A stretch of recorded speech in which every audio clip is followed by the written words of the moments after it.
Hey guys, how's it going? Asia Crunchbox here, welcome back to another video. It's been so long and I apologise for that. I've just been, I don't know, I guess just demotivated. I've been trying to work on my main channel and everything like that. So I apologise guys for no stories or any videos really in general. So I'm going to try and pick up the slack from now on, kicking off, I guess, in the new year. This is the first video in the new year, with another live story. So today's story is about probably the worst and most stupid game you could ever even play, or whoever even thought of this idea was just incredibly stupid. I don't know if it was around every school. It's just a really stupid game, okay? So it's called Knuckles, and I'm pretty sure there's multiple ways to play this. I've got, well, we had 2 ways of playing it.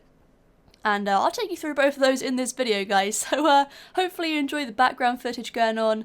It's been a while since I've played COD, so it felt pretty good to get back into it. I won't lie to you guys. Like I said, hopefully more videos coming very, very soon, and vlogs and all that good stuff as well. So I would like to do a Q&A very soon as well. Leave any questions you have down below and I'll just scope through. But let's go ahead and get on with the story. So the first time I heard of this game was in secondary school. I was around 12 years old. And I believe we were in a graphics class. We were just like drawing stuff and making like 3D things, and you know how it is when you're like that young. It's not really graphics, let's be honest, but either way, I think the first thing I made was like I think it was a bird feeder. How was a bird feeder to do with graphics? But anyway, I was sitting in there, and then on the other table, people started playing it. And like I said, there was 2 versions, but the version they were playing was, you have to put, there's 2 people that play it. Normally, there could be more, I guess, but they were between 2 people. And what you have to do is, you have to spin a coin on the table, and then catch it in between your fingers. If you don't catch it, and obviously it misses, and you don't catch it properly, then the other person, this is where I get stupid, okay? The other person gets to take hold of that coin. You have to put your hands flat down on the table, like, so you clench your fist like you're going to punch someone, put that fist straight down so your knuckles are touching the table, and then they get to, as hard as they want, there is no limit in this, by the way, unless obviously you set rules, but they fling the coin, they push the coin, throw it into your knuckles, and just slide it across the table and hit you. That is the game.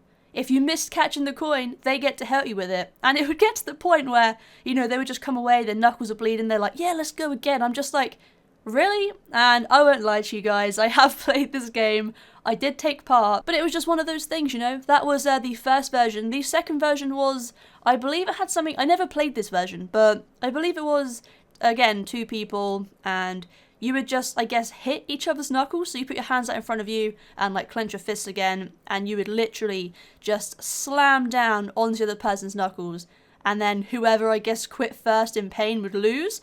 And I guess, you know, what do they get if they lose? I mean, because they've already been beaten up on their hands enough. I don't know what would happen if they lost, but yeah, I mean, they were probably the 2, it's one game, but 2 versions of the same game, which is probably the most stupid thing I've ever seen, taken part in, or heard of in my life. I don't know, like I said, if any of you guys have played it or heard of it, but yeah, it was a really pointless game. If you were lucky, you would walk away without bleeding, which is, you know, very fortunate if you do, because if you don't catch that coin, that's it. Those few seconds when you see it, you see your life flash before your eyes as the coin rolls away from your hand on the table. Everyone on that table is watching you do it, so the pressure is like up there as well. You miss it, it goes away, and at that moment you know that your hand is about to get pummeled. If you get a nice opponent, obviously, then it's not that bad, but you know, it was just a game. People didn't care if it hurt or not, they just did it. So, you know, the way they saw it was, if they're going to hit you hard, they're going to do it back in return. So that's just how the game went, guys. But thank you so much for listening to this video and watching. Don't forget to subscribe, because I will be posting more videos, I promise you guys. And like I said about the Q&A, leave any questions down below, and I might answer them in a vlog. That's a good idea. But yeah, thank you again for watching, guys, and I'll catch you in the next one.